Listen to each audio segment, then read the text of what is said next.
Distillery in Kilbeggan. Discover your next adventure and enjoy the magic of Westmeath in Ireland's hidden heartlands. For great staycation ideas, go to visitwestmeath.ie.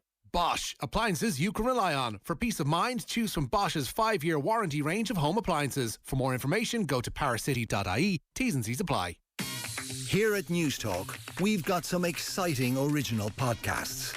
Here's a snippet from Show Me the Science with Professor Luke O'Neill, a weekly series that explains different topics through science. It's hard to imagine when people begin digging up these bones. Can you imagine the shock and awe when fossil hunters dug up these massive bones of these creatures and wonder, what the hell are these? The Chinese get the credit, as they often do, for things. They dug up the first dinosaur bones hundreds of years ago. Guess what the Chinese thought? They must have been the remnants of dragons. And in fact, one idea where the myth of dragons came from is these dinosaur bones must have been, dragons that died off and left their bones there. That was one idea the Chinese had. Anyway. To hear the full podcast, go to newstalk.com, the Newstalk app powered by Go Loud, or wherever you get your podcasts. On 106 to 108 FM, on the Newstalk app powered by Go Loud and Smart Speaker. This is News Talk, your IMRO National Station of the Year. It's 7 o'clock. Good evening. I'm Aidan Delaney. The Taoiseach says the EU-US trade deal offers stability and avoids a trade war.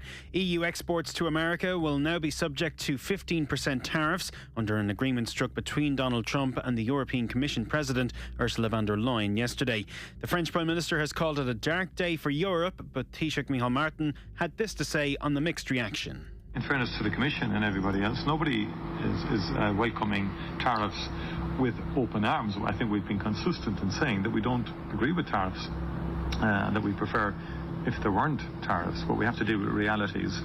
Meanwhile, employers' body IBEX Danny McCoy told the Hard Shoulder here on News Talk traditional supports may be needed. There's going to be existential crisis for some businesses. A 15% tariff with low margins, if the US is your biggest market, that's going to give rise to difficulties. And so we had this with Brexit Adjustment Fund as well.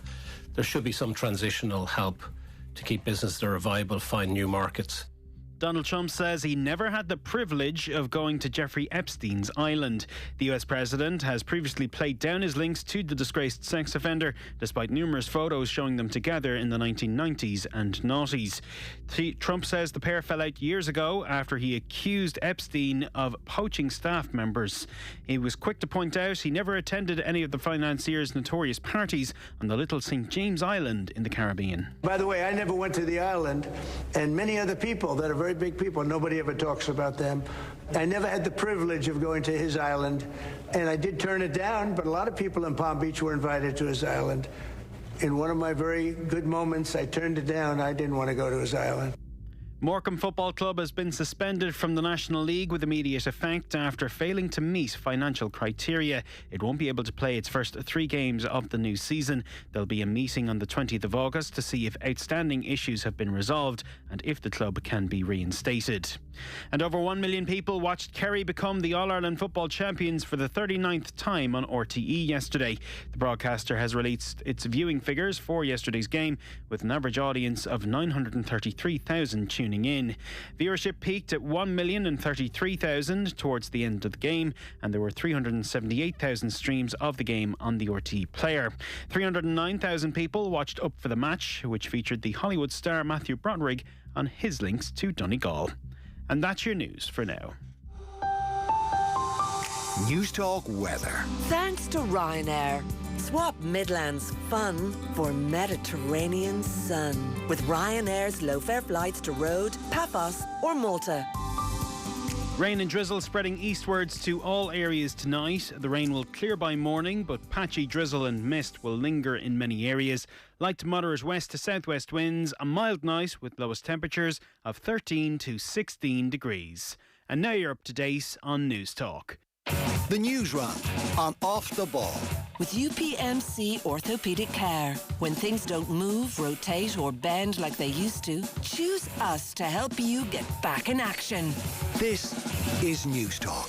Good evening and welcome along to Monday night's Off the Ball. It's Owen here with you until 10 o'clock this evening. Loads of reaction to Kerry's All-Ireland win coming your way between now and then. We've had our Gaelic Games correspondent Tommy Rooney skulking around the halls of the Burlington this morning. So he's been speaking to the likes of Jason Foley and Shane Ryan, and he's done an absolutely brilliant interview with Kerry selector Aidan McGarrett. So all of that is coming your way over the next few hours. We're also going to have Darren O'Sullivan and James Horn with us from 8 p.m. for analysis on yesterday's final against Donegal. And we've also got a Monday Night Rugby coming your way from 9 o'clock. It was a brilliant second test, to be fair, at the MCG on Saturday morning. Matt Williams will talk to us about the Australian view on things. That controversial decision, controversial in Australian eyes.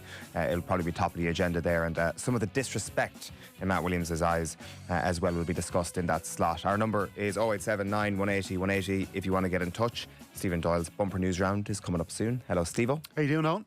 Michael McCarthy. Hello, Mick. Hi, Owen. How are you doing? How are you, more importantly? Very well. Yeah. A little bit tired, but very well. Tired and emotional. Not emotional, just tired. Can I ask you a quick question about yesterday from your experience? Like, I've a very limited experience with this, with being at matches and stuff like that as a less visible face of Off the Ball. How many times would you say, as a guest, were you asked yesterday, either in advance, do you think we'll do it, or afterwards, what do you think of that? In those exact words by people you've never met before. Yeah, exactly. Yeah, I mean, it's like countless amounts of times. I was. Did you have a stock answer? I did. Well, my stock answer became 4-point win for Kerry early in the day yesterday, which I said on Radio Kerry, just for clarity's sake. My good friend Cork Baum Brannock sent me a brilliant text yesterday. He said, "Enjoy today. The balance between dreams and despair is not an easy one." And I was like, that's very well put. I probably butchered that exact quote a little bit, but I was like, that is exactly what you're engaging with on a day like today. There is no middle ground. There's no way you're going to come away from Croke Park feeling meh. It's going to be absolutely unbelievable or absolutely horrendous. And thankfully it was not the latter of those two things. And I think actually that is a dominant emotion on a day like that. It's the avoiding of the awful situation. And I think people who've played in the game probably feel that tenfold. It's just relief, is what they always say, is that the dominant emotion, because you've swerved a disaster, basically. Yeah. I don't know about you, Steve-O, but it was interesting watching. I normally kind of have a leaning one way or the other as to who you want to win a game, and sometimes that develops as the game starts. But for yesterday, I kind of found myself as being almost a true neutral. There was a sense of kind of wanting these great Kerry players to sort of start racking up their numbers, and David Clifford having this brilliant performance, but also Donegal as the team who've hardly won any All-Irelands, and Jim McGuinness factor and all. So I really wanted a close game, but I found myself kind of in that position where you were happy for Kerry, and I was even driving to work today, the Donegal fans going home with the flags. In fairness to them, fair play to them, most of them still out the windows, but they were driving back up north, obviously, like, the M1 and so on. And I just have this kind of sense of like, God, it's terrible, isn't it? I don't know whether I'm getting old and soft in my old age, but I almost feel like this euphoria for you isn't worth it for the pain that the Donegal fans are going through. I have to say, I 100% wanted Donegal to win yesterday. Yeah, because that's the real Dublin, though. Dublin are 7, well now 8 titles behind Kerry, and we do want to knock you off your perch at some stage, Owen. I'm sure it'll happen. The time might come. I don't think it will, though. I think Kerry are far enough out there, and they're... Kerry's just the kind of county that they just keep picking up All Irelands, even when, it mightn't look like they've got the greatest panel in the country. And look, maybe you guys will reflect on it a bit more over the next 3 hours. But Jack O'Connor's stock, I think, not that it's risen, but I think people are maybe starting to appreciate now how brilliant the man is as a manager. And he probably hasn't... There wasn't enough talk about him maybe in the build-up to this game as there might have been about Jim McGuinness. And Jim McGuinness gets a lot of plaudits. But look, he's, it's another final he's lost there. And he got totally out-tacticked in the match, didn't he, really? So I'd say it's a really disappointing, it's a heavy blow for them. But look, like you were saying, Mick, as well, for Donegal, I did want them to win because they've only got a couple. And you like to see a county like that. It's an underdog thing, really, isn't it? You want to see them, I think so. Yeah, see them winning. But listen, Kerry are Kerry, and you can't help but be envious of them. It is interesting. Like even now, what you've just said there just shows how high the stakes were yesterday. Like if Donegal had won that game, and Jimmy Guinness had won a second All-Ireland, and Jack O'Connor had only won one in the second stint so far, the talk would have been, geez, Jimmy Guinness with a county who'd only won one All-Ireland before he came in, and he's won 66% of their All-Irelands as manager, and he was part of the other one as a player. And Jack O'Connor, with the most gifted player of all time, couldn't get over the line. Whereas it's flipped completely on its head, where it's like now Jack is nipping on the heels of Miko. Yeah. Like, that's how extraordinarily important yesterday was. And I think it's easy to lose sight of that because the game, from a neutral standpoint, I understand, was not overly exciting. Like, I couldn't see the wood from the trees. I thought this was absolutely a nail biter until about 30 until Joe O'Connor put the ball in the back of the net. This was a nail biter. This could go either way. Okay, of course, it was over. I was brainwashed. No, it wasn't. It wasn't dross. There'd be no complaints about it, but it wasn't a great game. And the reason it wasn't a great game was because Kerry were so good from start to finish that it never felt like they were getting back into it. Like when Donegal brought it back to 4 points, I think on and off for maybe 3-4 scores, it was like 4-5, 4-5. They brought it back to 4 a couple of times. It was more a sense of hoping that this would turn it into a game rather than it being turned into a game. It never quite got there. And you always felt that Kerry just were able to they were going to have another purple patch and Donegal had probably given it all, and there was no sense that Donegal were going to win the game when they got it to 4. It was just hoping that they'd make it into something. So for that reason, I don't think it was a classic All-Ireland final. I think it will be a very memorable All-Ireland final, though, because you have the storylines you're talking about. You also have like some brilliant performances. Like again, I really do think Kerry were like, it was as good a performance as I can remember in an All-Ireland final from a team that probably, you know, as you said earlier, many pundits predicted Donegal to win. I don't know if they were quite underdogs, but they were certainly, it was a 50-50. The bookies had them slight favourites. Yeah, but slight. Again, and then you probably, the pundit class probably, it wasn't quite Cork and Tipperary, but the pundit class were probably heading towards Donegal being able to do it, you know. So for that alone, like, I mean, you could say that Dublin put in some of the great performances, or the Kerry team in the 70s and 80s and so on, but they were probably heavily favoured. For Donegal, for Kerry to go out and be as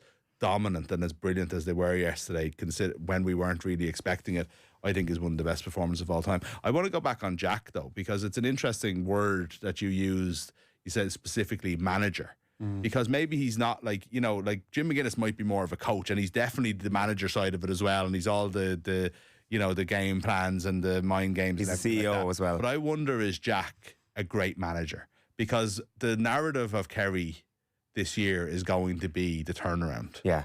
And what happened, and we're going to hear various different bits of it tonight as well, about what was happening in the camp and whether it was from the players or the selectors now. But the person at the centre of all of that is Jack O'Connor. And even if he's doing nothing, he's facilitating a place where the players can take ownership, or the kit man can do something small to get everybody to realise it and stuff like that. So I wonder, it's not just that they won the All-Ireland, but the way they won it, from what happened in Tullamore against Meath all the way through to the purplest of purple patches that we've ever seen the team have against the All-Ireland champions in the quarter-final, which turned the team around, and they've never looked back since. They've been, for 2.5 matches, they've been as good as you've ever seen the team be.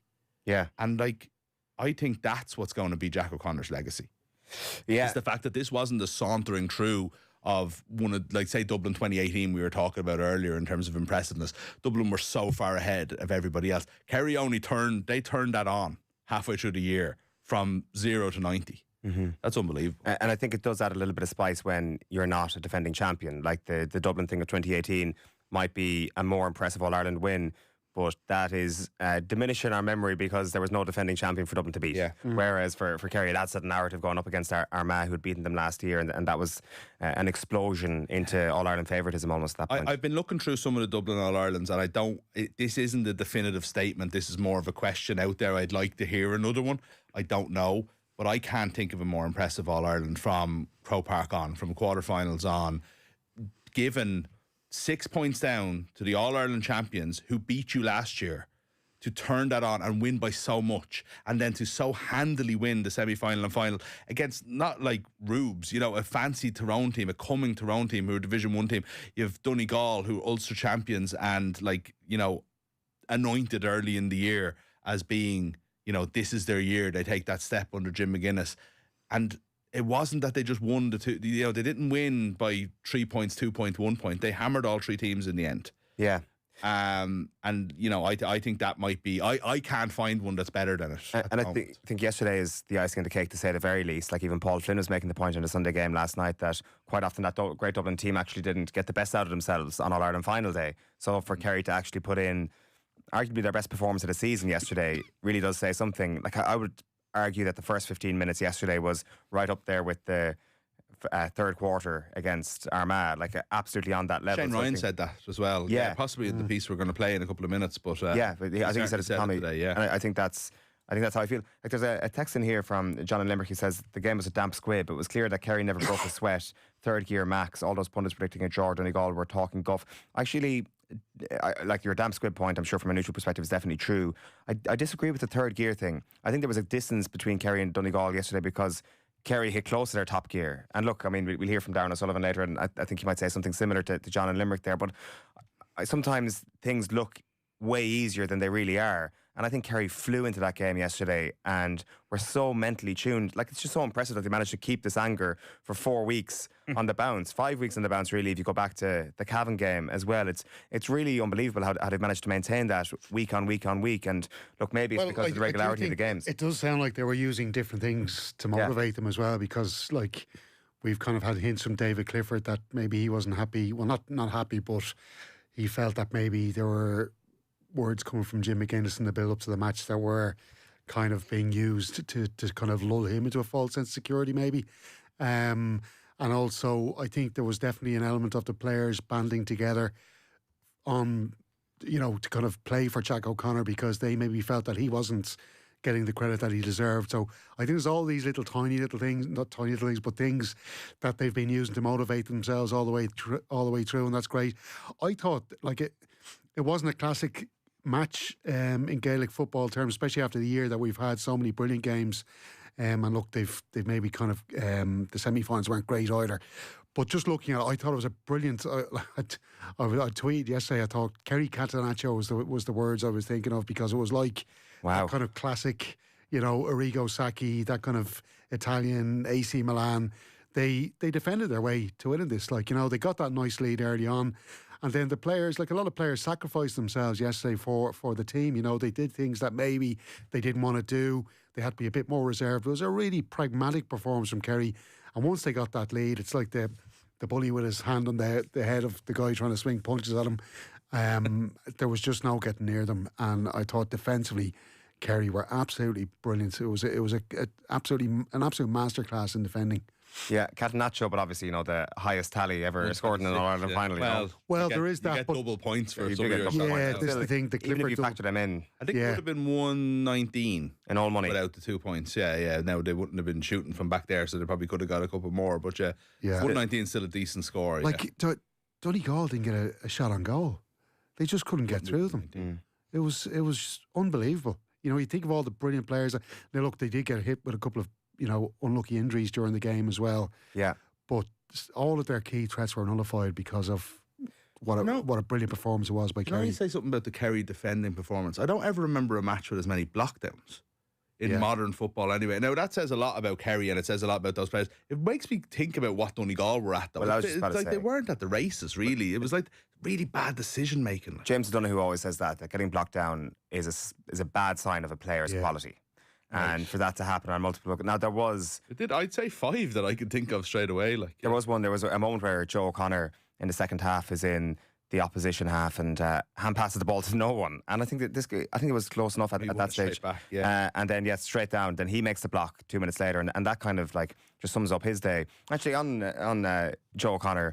it's amazing the people that you actually end up meeting around the game. So I was in the Croke Park Hotel afterwards, and I just wanted to get a taxi into town, and as it turned out, I ended up out at the Burlington yesterday at one stage. I usually try and not go to the banquet. It's like I'm no connection whatsoever to any of the players, so avoid. And if our paths crossing coppers is usually the approach to these things. But I was just pulling away, and I saw this Donegal couple kind of standing on the footpath, and then my friend comes along and starts knocking on the window, and she's like, "You have to let these people in." And I realised they're actually not from Donegal at all. They're from Kerry. And I'm like, "Oh, of course you can come into my car. Where are you going?" And they're like, "We're going to the Burlington." I'm like, "Oh, very good, very good." And they tell me their names and all that. and it becomes apparent that they're actually Joe O'Connor's parents who are going out to the Burlington. So I end up dropping them off to the Burlington on the way into town. And some of the, like, obviously just bursting with pride. It was just such an amazing second-hand buzz to get off them, because obviously I'm delighted, I'm emotional, but what they're feeling is just on a different level completely. And it's just such a joyous experience to be in that taxi with them, even for 20 minutes. But like some of the stuff they were saying, and I'm not speaking out of turn here because I'm sure it's well known, but like they spoke of themselves, the two of them, going down to Bannistrand with Joe every single day when he was making the recovery from the horrific knee injury that he suffered at the end of 2022 or early in 2023, and just seeing him struggle through that, but working his ass off every single day to ensure that he could get back on his feet and back into contention for a Kerry team. Because before he got injured, this man was not starting for Kerry. This man was an impact sub in 2022, so there was no certainty that he would ever get back to actually play for Kerry again, or be a feature of the 26. And he's come back, and within a couple of years of his return, he's now going to be one of the 3 contenders for Footballer of the Year. Like really, like he just seems like such a great man, and like he's got multiple siblings. His brother was a very good rugby player as well, and I think maybe when his brothers stopped playing rugby, or not to the same level he was playing at, I think Joe's interest kind of waned as well, because he just loved playing with his brother or being around the same things as his brother, and that's where Gaelic Games really took him along. And look, I've been the first person to complain so much about the people that Kerry have lost, especially to the AFL over the last number of years. Well, Joe O'Connor is one of the gifts that Kerry GA has been given as a result of maybe the rugby path not being for him, let's say. And this confidence you saw in him over the last 2 games, when he kind of like, you know, almost someone that's realising that, hold on, I'm one of the best players here, I'm one of the most important players in this team, and kind of stepping up and taking it on his shoulders. His performance, like I was at the semi-final, so you kind of see things slightly differently than you would on the TV, but I found it to be kind of like so, what's the word I'm looking for? Inspirational, I suppose. You know what I mean? He was just one of those, you know, just sometimes in a game of football, the guy who's everywhere and is doing everything and is getting every bit of job done. And Joe O'Connor was that guy for me. And watching it yesterday, it was the same performance again. You know, I think Kerry it was probably more rounded from start to finish performance all round, and Paddy Clifford was a lot more involved, so he probably didn't notice him as much, but he was just everywhere. And I was delighted that he got the goal at the end. The other thing is, when we look at the key points of the season, for me, one of the key moments in this year for Kerry, when the story is told, is David Clifford speaking after the Cavan game, saying very blatantly, I'd like to call for our supporters to get behind us. I'm not sure they realise the impact they can have in Croke Park. It's worth 5 or 6 points. So the real blatant call out, come and support us, that changed everything. The support for the Armagh game was not like anything I'd ever seen for a quarter final, but yesterday was not like anything I'd seen for an All-Ireland final. And maybe there's a broader question about how Gaelic Games fandom has maybe gone up a notch this year, particularly in football. I think the Cork thing maybe blurs things in hurling because they've been waiting for 20 years, and we've seen that firsthand over the last 18 months. But in football this year, it's really gone on to a new level, but particularly from a Kerry standpoint, Kerry supporters can be a little bit passive at times, or maybe not as vociferous as some other fans. That was totally different. Like even beforehand yesterday outside Brannigan's pub, flares going off, TDs getting into mini altercations with members of the An Garda Síochána. Like it was all kicking off. It was absolutely unbelievable. There was actually a Hare Krishna parade going down O'Connell Street as the TD in question was having this altercation. The flares going off. I was like, Dublin City's back. This city is having a moment. I heard about that before. And it's all thanks to Kerry. Yeah. I heard about it before I saw it, and when I saw it, I was like, oh, I've got this wrong. This was after the match.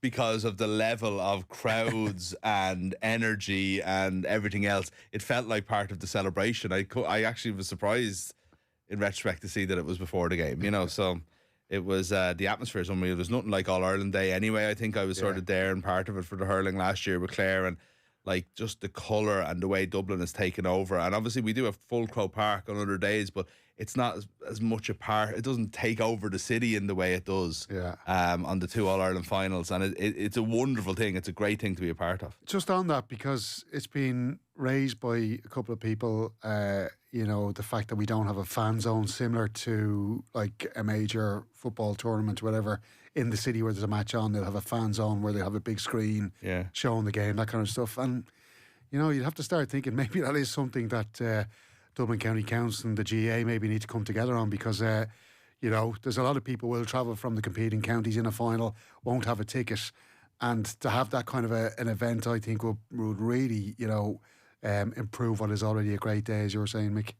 Yeah, definitely. And as I say, they've got to strike while the iron is hot here a little bit as well, because we're still very excited, particularly on the football front at the moment, by what's actually happening on the pitch. Loads of texts coming in on yesterday. John's been in touch to say best set of jerseys for an All-Ireland final I've ever seen. Oh yeah. We were talking about that in the office. What about Shane Ryan wearing a Dublin jersey in tribute to Stephen Cluxton?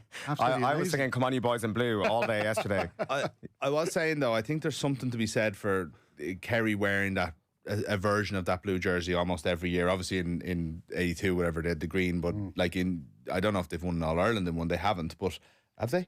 But anyway, they're like, what I'm saying is it felt like Kerry.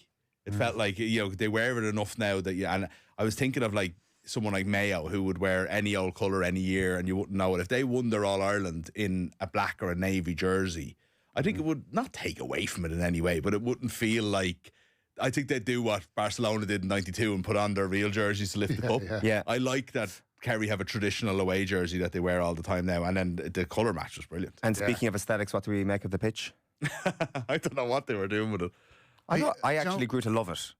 Well, you would love anything. Did have a kind of a, and like, listen, the groundsmen, women at Croke Park are absolutely amazing people. Like what they do is brilliant. And you know, I saw one of the guys who's I'm not sure if he's the head of the operations there with the pitch and all that. I saw him chatting to somebody, or somebody had kind of linked him into a chat about the pitch before the hurling final. So you don't be kind of knocking people doing a great job, but the design did look a bit odd on TV. I don't know. It kind of felt like you were having to refocus every now and again. You're looking at wrong with it from on high. I have to say it really bothered me before the match. Yeah, you know, when they were showing shots up. I have to say it didn't. Once the match started, it was fine, and I suppose that's the only thing you should actually judge it by. I don't really understand the point of it. I don't think it looked nice enough to, you know, completely change. But you know, it's not the end of the world. It was a bit jarring though, wasn't it, for the first 20 minutes or so? James has been in touch to ask, does David Clifford have the best bad foot, in inverted commas, of all time, better than some fellas' good foot? Robbie's made the very pressing point. Donegal had the same amount of scores as Kerry in the first half. It's just that Kerry hit 2 pointers to open an insurmountable gap. I actually didn't realise that.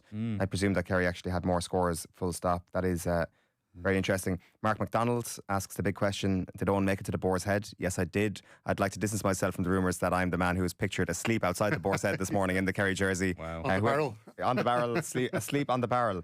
I mean, I think there's a bench a few yards down the road potentially as well, but on the barrel, head against the door was where that particular Kerry fan chose to be. And then Liam has been in touch on YouTube. Never has a player been as inevitable as Clifford. Rarely in any team sport has one man delivered so comprehensively. He's lived up to all our expectations and more. Kerry seemed much fitter and more explosive than Donegal. They tracked all the looping runs and overpowered them everywhere. Some turnaround from wilting against Armagh last year. Kiri Abu.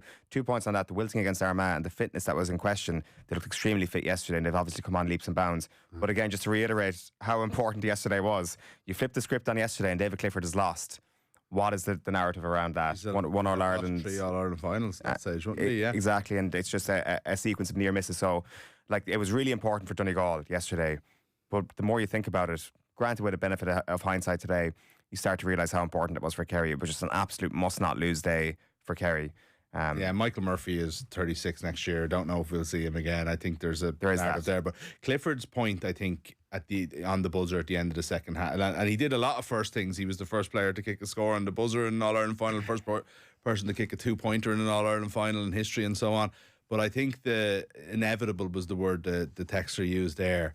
Like, I think we'll watch that point, and there's the video of him standing off McCall for 5 minutes as the build-up is happening, as Paddy is standing in the middle of the pitch soloing, and it's a brilliant video that people will have seen. But I think the fact that he was able to just go when needed it's an unbelievable moment, because there is a kind of a now or never element to it, and David Clifford pops up and gets the 2-pointer. You know, his third of the first half. Actually, Jack O'Connor kept referencing it every time you see him getting interviewed. He's like, that was a big point. Like, he kept saying that was a reader, and it was like, because it was the difference between being 5 or 7 up at half time, and 7 points at half time just seemed insurmountable. His performance yesterday was one of the weirdest I've ever seen, in a good way. I think it was really, really smart. But the fact that he was able to, I can understand the idea of David Clifford saying, I'm going to be man marked, so let's take myself out of the game and make it 10v10 instead of 11v11. Am I getting the numbers right there? yeah, exactly. Yeah, right. You know, so like, and that's going to give us more space, and we're going to do a lot better of it.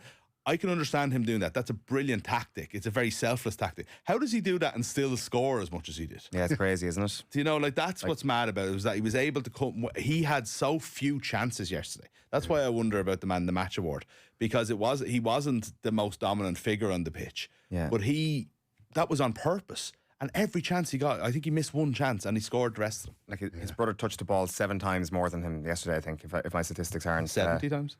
7 times. Oh, 7 times more. Is that all?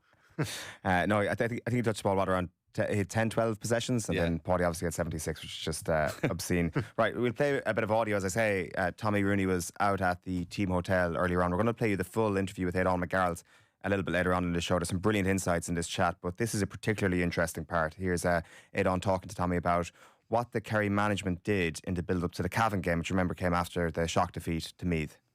Obviously in Tullamore we were seriously rocked that by a very good Meath team. That was definitely, in my opinion, their best performance all year. I thought they were really, really on it, but we were rocked. And those 5 minutes in the dressing room after the game, we spoke about what it meant to be a Kerry footballer, the values, what it means to you. And even the next game we went to Croke Park, I remember, after the Cavan game, and that was our team. There was pictures of the lads when they were younger on the dressing room walls by Cullimore Kitman, and it was all about going back to the basics, what it means to you to be a Kerry footballer and to play with that freedom, that sense of pride. And it's an unbelievable feeling to see that come together. And that anger piece is also something that Jason Foley and Shane Ryan touched on when they spoke to Tommy. Have a listen. Jason Foley, full back, and Shane Ryan, goalkeeper. How are you boys? Not too bad. Shook enough, but yeah, great. Yeah, we were shook after our last one after bed. Yeah, a lot worse. You're looking pretty fresh, lads, this morning. Like, that was pretty sweet, though, yesterday. I know All Ireland wins are always sweet, but just the performance, the summer, the year that's been had, like, that must have been pretty satisfying. Yeah, it was, I suppose, and the start we got yesterday was probably the platform that gave us the full complete performance yesterday. But no, it's very, very satisfying. The last couple of games, the quarter-final, semi-final, final, to beat 3 really good Ulster teams in Croke Park and play so well and get over the line is very satisfying. Yeah. The level of performance, Shane, like, everything seemed to click for you early doors. From Gavin White taking off from the throw-in and setting up Dylan Ganey, Sean O'Brien gets a point, and Gavin gets 2, Paddy gets 1. Then David's first touch of the ball, he ends up with a 2-pointer. It just felt like the oxygen was with you early doors, and it all seemed to click. You were all moving really well early on. Yeah, like, I suppose every team targets the first 10 minutes in every match, particularly in All-Ireland final, and when it happens, it's unbelievably satisfying. And I think yesterday's first 15 minutes felt so good because we'd so many contributors in that. I mean, we'd fellas kicking points, and maybe weren't renowned for kicking points over the last couple of games.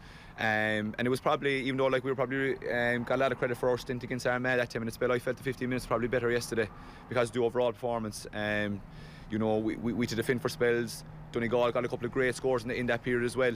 And I think we went up 13-4, was it? And it felt like everything we were kicking was going over as well.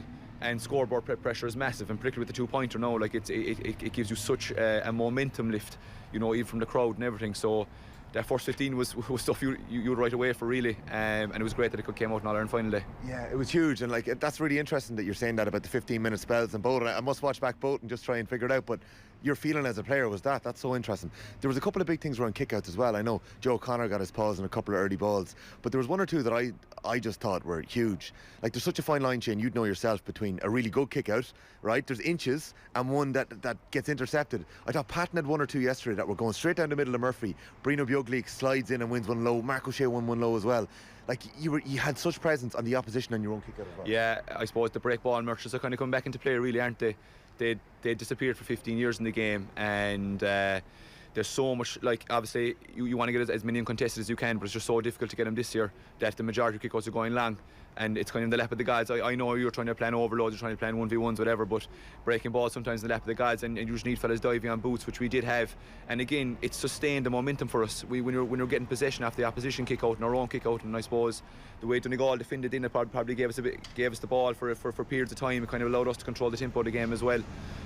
So winning break ball around the middle was massive, just to sustain a bit of tempo in the game. Huge. We all know that the forwards catch the eyes, and you've got plenty of unbelievable forwards. But defensively, lads, you've had an unbelievable year as well, and an unbelievable couple of seasons, really. But like between your half-backs, your full-back line, fellas who've stepped up, maybe younger lads like a Dylan Casey or maybe Evan Looney that's come in, you've really had a really cohesive unit going all year long, haven't you, Jason? I was topped off yesterday. There wasn't a sniff of a two-pointer or a goal chance from Donegal. Did it feel like that when you were out there? I know maybe it mightn't feel like that, but it felt like you were really solid yesterday.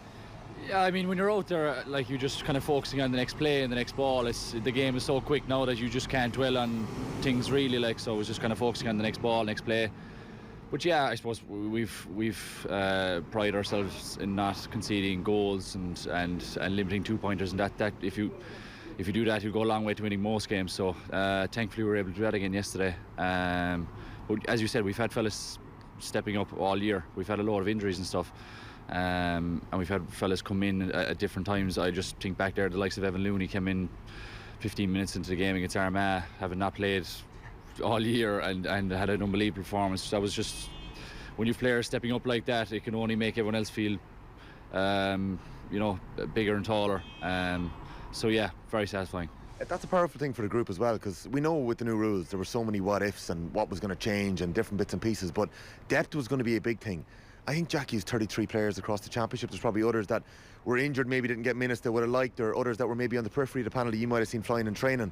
When did that click for you that you knew fellas are at it and they're ready to rock? When did you find that? Yeah, it's hard to put a finger on it. I suppose everyone points back to the Meath game, but I thought we played a lot of good football leading into Meath, and obviously we played decent football after it as well. But I think with the nature of the new rules, because the high speed running is through the roof, and B, championships every 2 weeks, so you're going to have knocks and niggles, and every county around Ireland had fellas that were under pressure injury wise. But we set out our stall start of the year and brought in a really strong panel, 36 players who were capable of playing championship for Kerry. And you speaking of Evan Looney 100%, and Mac Shea as well. I mean, Mac Shea got 15 minutes of league football. Evan saw no league football, and both of them are playing All-Ireland final day yesterday. And to credit them, the likes of Sean O'Brien's come in as well. We lost two of our midfielders during the year, and that's just the way it has to be. And you know what? That gives fellas impetus and training as well to say, I perform here. Potentially I could be playing for Kerry. And fellas who weren't even involved in the panel last year played an All-Ireland final day yesterday, and that gives great incentive to fellas going back playing club championship now over the winter with Kerry to say, I played a good performance here, a good collection of performances in my club that I could be inside there next year playing football with Kerry. You're league champions, you're Munster champions. I think if we were doing like the boxing, the belts, you've taken the Ulster title now as well off the lads after that win. You're All-Ireland champions, right? So all year long you've delivered. There was one hiccup along the way, and it was Meath and Tullamore, but it's an awful long season. That was 17 championship games, or 17 games between league and championship this year in a very tight period. I'm sure we'll hear the stories as the year goes on, but what happened after that game? Was it conversations that you had to try and lift it a little bit, or what was the situation? Because it wasn't the real Kerry that we saw that day in Tullamore.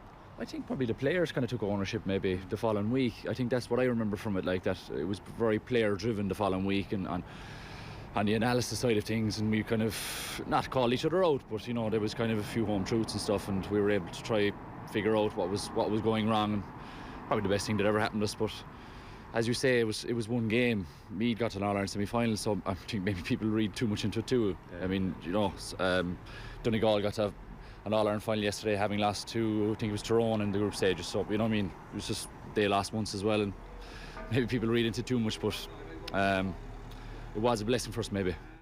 Yeah, full-back Jason Foley and goalkeeper Shane Ryan speaking to Tommy earlier on. He just wanted to make a point on the anger theme. We just obviously touched on a little bit there by the lads. Obviously they're not going to talk about it. Adam and Gareth talked about it. We talked about it earlier, like that Kerry's anger for 4 weeks in a row at what happened in the group stages, what drove them on. And I just wonder, it's a little bit narrative focused, I find. It's a little bit kind of like that's the turning point. And I'm not saying it wasn't the turning point, and I'm certainly not saying it wasn't a factor. And I think there's enough evidence to suggest that there was a bit of build-up. But also what happens there is, like, they came into form.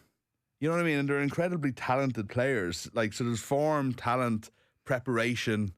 They all are as big a part of it. And, you know, you see this all the time. You see like a potentially really good team in what Kerry were. We would have had them as one of the contenders at the start of the year. We know the talent that's there in certain individuals. It's not like mad that, you know, but something had to click, I think, in the Armagh game.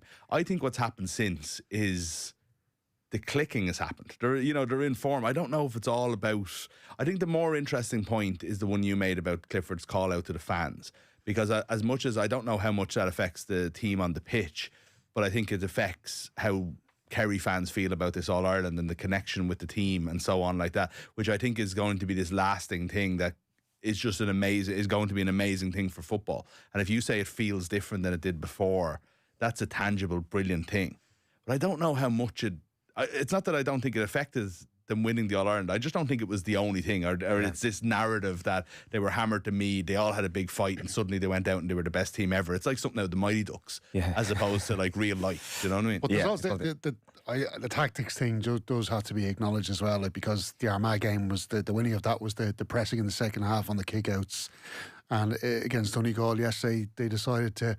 Like, they defended really deep, allowing Donegal to come up, but just smothered that defence. And again, Keenan O'Neill deserves a lot of respect, isn't he, alongside Jack O'Connor? So and I know we're out of time. I'm sorry, but it's a really brilliant point, because it's what did they learn from me? Did they learn to be angry and to say we're Kerry, or did they actually learn what did Jack O'Connor bang on about in every interview after the Meath game? We lost every breaking ball. That's all he talked about. And they didn't lose our breaking ball, as far as I can remember yesterday. That's them turning it around by them doing the work. Yeah. Right. Newsround is coming up next. We'll be moving off the GEA to bring you a roundup of the rest of the day's stories. Before that, it's time for the Cash Machine. News Talk's Summer Cash Machine. Now, after our biggest ever winner last Friday, the Cash Machine has been reloaded for this week, and the number you now need to know is €102,000 exactly. There are two ways you can enter. You can visit newstalk.com/cash machine, where you can enter online, or you can text play to 57557. That's 57557. You have to get your entry in by 3 p.m. on Friday, and then across the Go Loud network of stations, someone is going to get that call. If it's you that gets that call, you have to answer it within 5 rings. Give us the exact amount in euro and cent, and you will win the cash. So remember that amount one more time, €102,000. Over 18s only. Text costs €2.50 plus your standard message rate to play. You're playing across the Go Loud network of stations, and terms and conditions are on newstalk.com. The Newsround on Off the Ball. With UPMC Sports Surgery Clinic. When things don't move, rotate or bend like they used to, choose us to help you get back in action. This is News Talk. Discover one of Ireland's most spectacular cities packed with culture and heritage. Discover Kilkenny this summer and stay at the 4-star Hotel Kilkenny. With so much to do for explorers of all ages. Wander back in time on the Medieval Mile. Visit museums, art galleries and round towers. Explore canoeing, riverboat trips and discovery parks. Choose a stunning redeveloped room. Dine in style in our new 1831 Rose Hill Bar. Relax in our 20-metre pool. Hotel Kilkenny. Begin your adventure. Book direct and save at hotelkilkenny.ie. I'm Joanna Gardner, founder of Elave Skincare. We asked our customers about sensitive skin. Sensitive skin affects how you feel. Itchy. Annoying. Really annoying. We don't tend to openly talk about it. Elave products changed my life. I love what it's done for me. Oh, it's a huge thing for a parent. My boyfriend Keenan started using Elave. It's an absolute godsend. I know it's going to protect me, give me the moisture, give me the balance. Sensitive skin? Elave. Happy skin. ElaveSkincare.com. Grab a slice of Galway action with the Stars bumper racing pullout. Robbie Power gives his expert views, while top tipsters Brian Flanagan, Gary O'Brien and Rory Delargy point you towards the winners. Get that winning feeling today with the Irish Daily Star. Number one for racing, number one for you. Dating apps. I know what you're thinking. They're all the same. They don't work. And to be honest, for a lot of them, you're probably right. But for me, Go Dating was different. For a start, every Go Dating profile and photo is checked by a real person, not some AI bot. And the two-way matching feature actually works. Well, it did for me anyway. So maybe it'll work for you. Go on, give it a go. Find your someone special. Sign up today at godating.ie. As loved by News Talk. New this week in Home Store and more. All Reed diffusers are all 33% off. But better hurry, because when all our 33% off Reed diffusers are gone, they're gone.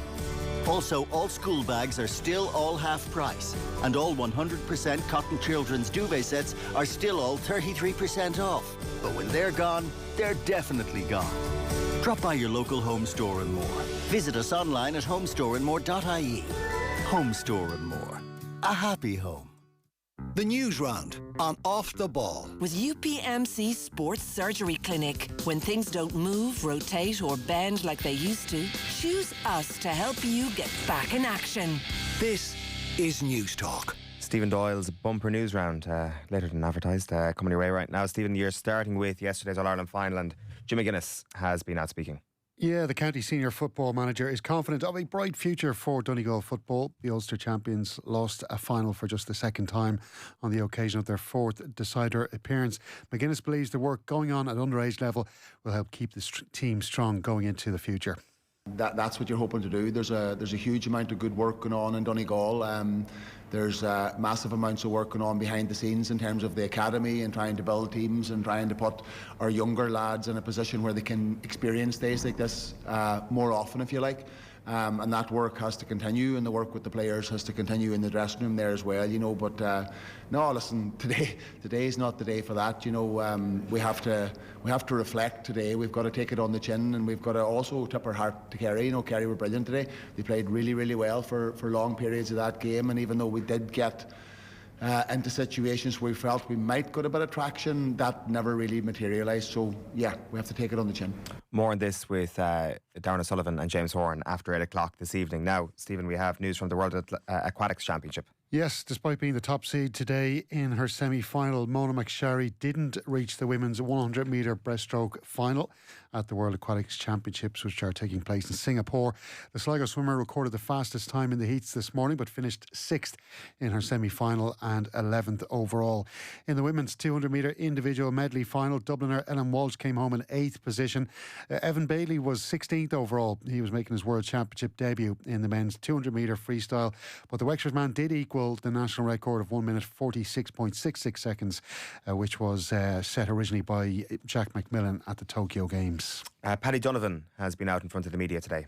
Yes, the Limerick man maintains his belief he will be world champion despite losing the last meeting of the two boxers in controversial circumstances. In just over 6 weeks' time, Donovan takes on Lewis Crocker at Windsor Park. Both men were at the football ground in Belfast today, just 4 months after they were in the ring together for the first time. Donovan was disqualified in that match in March for what the referee deemed a punch after the bell. His trainer Andy Lee and manager Keith Sullivan successfully appealed the decision, and Donovan feels the IBF welterweight world title fight is coming just at the right time.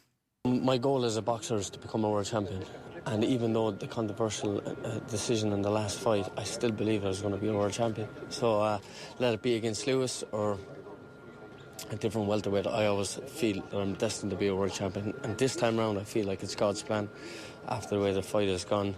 The last time for Keith O'Sullivan and Andy Lee to put in an amazing appeal to the IBF Commission, who ruled in our favour, saying the fight was controversial. So everything just is like a jigsaw, and everything is fitting in together. And I'm here in Belfast for my 6th time. What can I say? I'm fighting for the championship of the world against another Irish fighter, the biggest Irish fight of all time. Days like this. Yeah, it should be a cracker. Now, meanwhile, Eddie Hearn has been speaking about Katie Taylor. We didn't get this on audio ourselves, but just some of the quotes from Eddie Hearn. He says, when you look at Croke Park, I just don't think the people there are massive fans of boxing. I think they're fans of Katie Taylor, but I just don't think they really like boxing. But Katie Taylor is beyond boxing. I mean, she's sport, but she also has history and heritage, and probably one of the greatest ever athletes from that country. Now you see the sports minister saying after she beat Serrano, yeah, we should look at bringing Katie Taylor to Croke Park. Hearn went on to say, we don't want handouts, we just want parity between Croke Park and Wembley Stadium in terms of the cost being the same. And he goes on to say, but I don't know if she'll fight again. It probably is 50-50, and it's the first time I've heard her say, if I fight again, but I think we could go to Croke Park. That would certainly maybe twist her arm. Oh, I can't engage with this. I feel like I'm going around in circles. Just clip what I said in the news last year, 2 years ago, and 3 years ago. Yeah. You know, it's just like, come on. Is this a new line from Eddie Hearn that Croke Park are not interested in boxing? Like, prior to this, there's the question of expense and it being a very expensive venue. Yeah, it is. It's certainly a new line from him, but it's the same tact of kind of putting the pressure on Croke Park. Croke Park have a pricing structure that is there for, I'm sure, the NFL, and certainly for the concerts and everything like that. That is seemingly a lot more than what the English stadiums cost. But it is the same for everything. I don't think that he's asking them to make. He's being a promoter and trying to make them to make an exception for Katie Taylor, which I think would be reasonable, and I would love to see them do. But he's saying it as if it's like a really basic thing to ask for. Like, why can't you just give us the stadium for free? Yeah. And look, it's not straightforward. Muhammad Ali fought there against Al Blue Lewis. So I don't think the same people are in charge. Now, football, as we know, has come home yesterday. So how's the English FA looking to capitalise on the Lionesses? I suppose it's back home, isn't it? After 4 years ago, their chief executive, Mark Bullingham, has said the European Championship win will turbocharge their plans to grow women's football in England. Mariona Caldente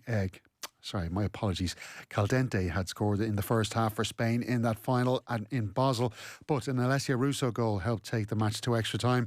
Serena Wiegmann's side retained their European title after another dramatic penalty shootout.